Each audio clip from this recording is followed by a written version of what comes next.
जकरिया अगमवक्ताको पुस्तक।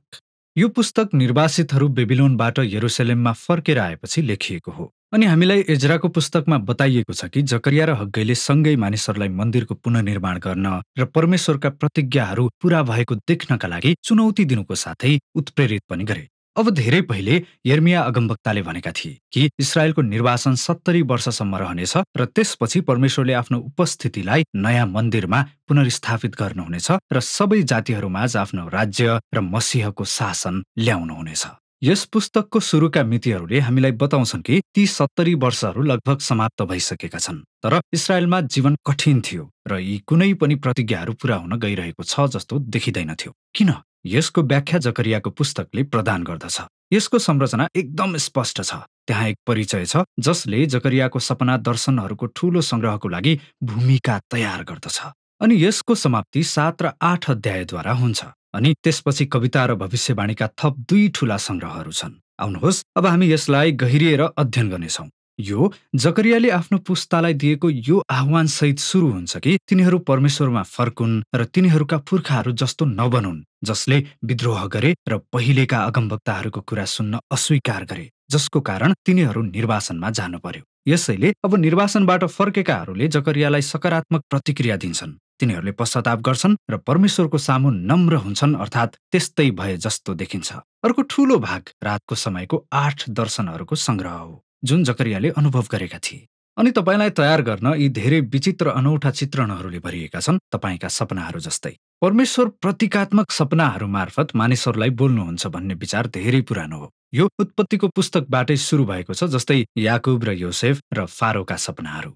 यिनीहरूले वर्तमान समयको घटनाहरूको अर्थ प्रदान गर्दछन्, तर यिनले भविष्य निहाल्ने झ्याल पनि प्रदान गर्छन्। अनि अहिले यहाँ जकरियाका आफ्नै सपनाहरू छन् र तिनीहरूलाई यो साँच्चै सुन्दर समानान्तर संरचनामा व्यवस्थित गरिएको छ। पहिलो र अन्तिम दर्शनहरू प्रत्येक 4 घोडसवारहरूको बारेमा छन्। तिनीहरू परमेश्वरको तर्फबाट संसारमा पहरा दिनेहरू जस्तै हुन् र यो राष्ट्रहरूमा परमेश्वरको सचेत निगरानीको प्रतिनिधित्व हो। तिनीहरूको प्रतिवेदनले भन्छ कि संसार शान्तिमा छ। अनि जकरियाको समयमा परमेश्वरले कसरी बेबिलोनलाई जित्न र शान्ति ल्याउनको निम्ति खडा गर्नुभयो भन्ने कुरा दर्शाउँछ। अनि यसैले अब प्रश्न पनि उठ्छ, इस्रायलको 70 वर्षको निर्वासन लगभग सकिएको छ, के अब यरुसलेममा मसीही राज्यको समय आएको हो त? अनि परमेश्वरले जवाब दिनुहुन्छ कि उहाँ ती प्रतिज्ञाहरू पूरा गर्न कटिबद्ध हुनुहुन्छ, तर उहाँले कुन समयमा भन्ने प्रश्नको जवाफ दिनुहुन्न। दोस्रो र 7औं दर्शनहरू जोडिएका छन्, किनभने तिनीहरू दुवै इस्रायलको विगतको पापका बारेमा गरिएका चिन्तन हुन्, जसले तिनीहरूलाई निर्वासनमा जाने बनाएका थिए।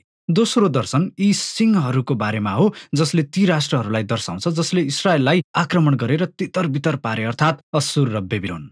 तर यी सिंहहरू वा साम्राज्यहरूलाई कारिगरहरूको समूहद्वारा तितर-बितर पारिन्छ, जुन पर्सियाको चित्रण हो। 7औं सपना टोकरीमा भएकी एउटी स्त्रीको बारेमा हो र हामीलाई भनिन्छ जो करारप्रति इस्रायलले शताब्दीौंदेखि गरेको विद्रोहको प्रतीक हो। अनि त्यसपछि अन्य स्त्रीहरू जसको सारसको जस्तै पखेटा थियो, तिनीहरूले त्यो स्त्रीलाई टोकरीमा बोकेर बेबिलोनमा लगे। यो निकै अचम्मको छ।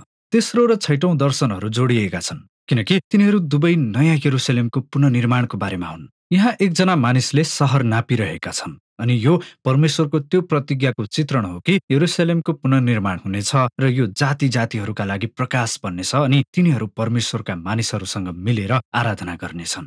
अनि त्यसपछि 6औं दर्शन उडिरहेको चर्मपत्रको बारेमा हो, जुन नयाँ यरुसलेमको वरिपरि उड्छ अनि चोर र झुटाहरूलाई दण्डित गर्छ। अनि यसले यो कुराको संकेत गर्छ कि नयाँ यरुसलेम यस्तो ठाउँ हो जुन पवित्र धर्मशास्त्रद्वारा पापबाट शुद्ध गरिएको छ। चौथो र 5औं दर्शनहरू यस संग्रहको केन्द्रमा छन् र तिनीहरू निर्वासनबाट फर्केका 2 प्रमुख अगुवाहरूको बारेमा हुन्, प्रधान पुजारी यहोशू र त्यसपछि दाउदको राजकीय वंशज यरुबाबेल। यहोशूले प्रतीकात्मक रूपमा इस्रायलको पापलाई दर्शाउन यी फोहोरी कपडाहरू लगाएका छन्, अनि त्यसपछि ती फोहोर कपडा हटाइन्छ र उनलाई नयाँ लुगा र सफा फेटा दिइन्छ, जुन परमेश्वरको अनुग्रह र क्षमाको प्रतीक हो। अनि त्यसपछि एक स्वर्गदूतले यहोशूलाई बताउँछन् कि यदि उनी परमेश्वरप्रति विश्वासयोग्य भइरहे भने उनले आफ्ना मानिसहरूलाई अगुवाई गर्नेछन् र यहोशू भविष्यको मसीही राजाको प्रतीक बन्नेछन्। अर्को दर्शन 2वटा जैतुनको रुखको बारेमा हो, जसले सुनौलो सामदानमा तेल आपूर्ति गर्छ, जुन उहाँका मानिसहरूमाथि परमेश्वरको नजरको प्रतीक हो। अनि यो दुई रुखहरू दुई अभिषिक्त अगुवाहरू यहोशु र यरुबाबेलको प्रतीक हुन्, जसले मन्दिर पुनर्निर्माणको प्रयासमा नेतृत्व गरिरहेका छन्। अनि परमेश्वर भन्नुहुन्छ कि यदि यो केवल राजनीतिक चालबाजीको परिणाम हो भने यो नयाँ मन्दिरमा सफलता आउँदैन, बरु यी दुई अगुवाहरू परमेश्वरको आत्माको काममा निर्भर हुनुपर्छ। अगमवक्ताले देखेको अर्को दर्शनको साथ यो दर्शन समाप्त हुन्छ र यसले चौथो र पाँचौं दर्शनहरूको विषयवस्तुहरू समेट्छ। यो दर्शन प्रधान पुजारी र यहोशुको बारेमा हो र उनलाई एउटा मुकुट दिइएको छ र भविष्यको मसीहको प्रतीकको रूपमा प्रस्तुत गरिएको छ, जो परमेश्वरको राज्यमा पुजारी पनि हुनुहुनेछ। अनि त्यसपछि जकरियाले यो भन्दै समाप्त गर्छन् कि यी सबै दर्शनहरू तब मात्र पूरा हुनेछन् जब वर्तमान पुस्ता परमेश्वरप्रति विश्वासयोग्य हुन्छ र करारका शर्तहरू पालन गर्दछ। अनि यसैले सबै मिलेर यी तीन दर्शनहरूले यो जोड दिन्छन् कि कसरी मसीही राज्यको आगमन यस पुस्ता परमेश्वरप्रति विश्वासयोग्य हुनुपर्ने शर्तमा आधारित छ, जसले दर्शनको निष्कर्षमा पुर्याउँछ। यो जकरियाको अर्को चुनौती हो। इस्राएलीहरूको एउटा समूह आउँछ जो लगभग 70 वर्षदेखि पहिले मन्दिरको विनाशको लागि शोक गर्दै आएका थिए र तिनीहरूले उनलाई सोध्छन् कि अब शोक बन्द गर्ने समय आएको हो, मेरो मतलब के परमेश्वरको राज्य चाँडै आउँदैछ।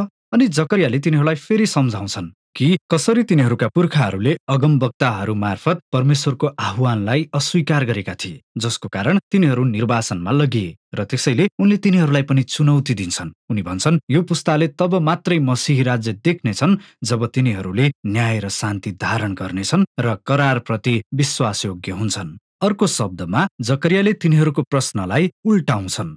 उनी सोध्छन् कि तिमीहरू यस्तो मानिस बन्नेछौ जो परमेश्वरको आउँदै गरेको राज्यलाई ग्रहण गर्न र सहभागी हुन तयार छन्?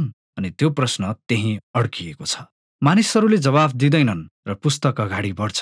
अनि अब हामी अन्तिम खण्डमा आउँछौं, जुन 1 देखि 8 अध्यायभन्दा धेरै फरक छ।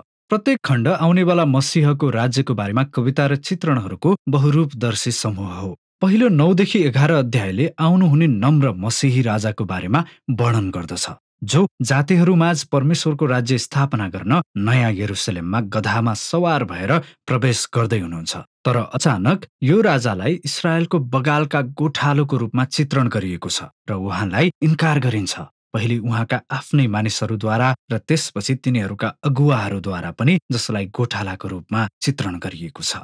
यसैले परमेश्वरले इस्राएललाई यी भ्रष्ट गोठालाहरूको हातमा सुम्पिदिनुहुन्छ र यसले एउटा प्रश्न खडा गर्छ, के इस्राएलले आफ्नो राजालाई अस्वीकार गरेको कुरा सधैँभरि रहिरहनेछ? अन्तिम खण्ड 12 देखि 14 अध्यायले भन्छ, होइन, यो भविष्यको मसीही राज्यको बारेमा कविताहरू र चित्रणहरूको अर्को संग्रह हो र यसले नयाँ यरुसलेमलाई एक यस्तो ठाउँको रूपमा चित्रण गर्छन् जहाँ परमेश्वरको न्यायले अन्तत जातिहरूमाझ भएको दुष्टताको सामना गर्नेछ र पराजित गर्नेछ। यो अगमवक्ता योएल र इजकेलका विषयवस्तुहरूसँग धेरै मिल्दोजुल्दो छ। तर फेरि परमेश्वरले उहाँका आफ्नै मानिसहरूको हृदयमा भएको विद्रोहको पनि सामना गर्नुहुनेछ। उनी भन्छन् कि उहाँले तिनीहरूमाथि आफ्नो आत्मा खन्याउन जाँदै हुनुहुन्छ, ताकि तिनीहरूले यो जानेर पश्चाताप र शोक गर्न सकुन् कि तिनीहरूले आफ्नो मसीही गोठालोलाई विद्रोह र अस्वीकार गरेका थिए। अन्तिम अध्याय नयाँ यरुसलेमको साथ समाप्त हुन्छ, जो सबै जातिहरूको लागि भेला हुने केन्द्रको रूपमा देखाइएको छ। अनि त्यसपछि यो सहर अदनको नयाँ बगैँचा बन्छ र त्यहाँ जिउँदो पानीको नदी छ, जुन मन्दिरबाट बगिरहन्छ र सम्पूर्ण सृष्टिमा आरोग्यता ल्याउँछ। अनि यसरी पुस्तक समाप्त हुन्छ। अनि यसैले जकरियाले तपाईलाई 1 देखि 8 र 9 देखि 14 अध्यायको सम्बन्धलाई विचार गर्न छोड्दछन्।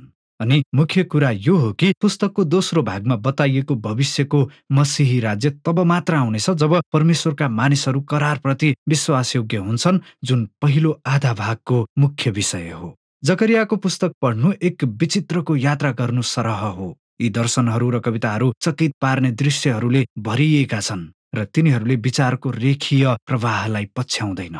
अनि यही नै मुख्य कुरा हो। यो इतिहास र हाम्रो जीवन जस्तै हो। यो सधैँ स्पष्ट र व्यवस्थित ढाँचाहरूमा बस्दैन, तर अगमवक्ताहरूले हामीलाई परमेश्वरको क्रियाशील हातको झलक दिन्छन्, जसले इतिहासलाई उहाँको आफ्नै उद्देश्यहरूतर्फ डोर्याउनुहुन्छ। अनि यसैले अन्ततः जकरियाले हामीलाई अराजक परिस्थिति भन्दा माथि हेर्न र परमेश्वरको राज्यको आगमनको लागि आशा गर्न आमन्त्रित गर्दछ, जसले वर्तमानमा विश्वासयोग्यतालाई उत्प्रेरित गर्नुपर्छ। अनि जकरियाको पुस्तकको विषय यही नै हो।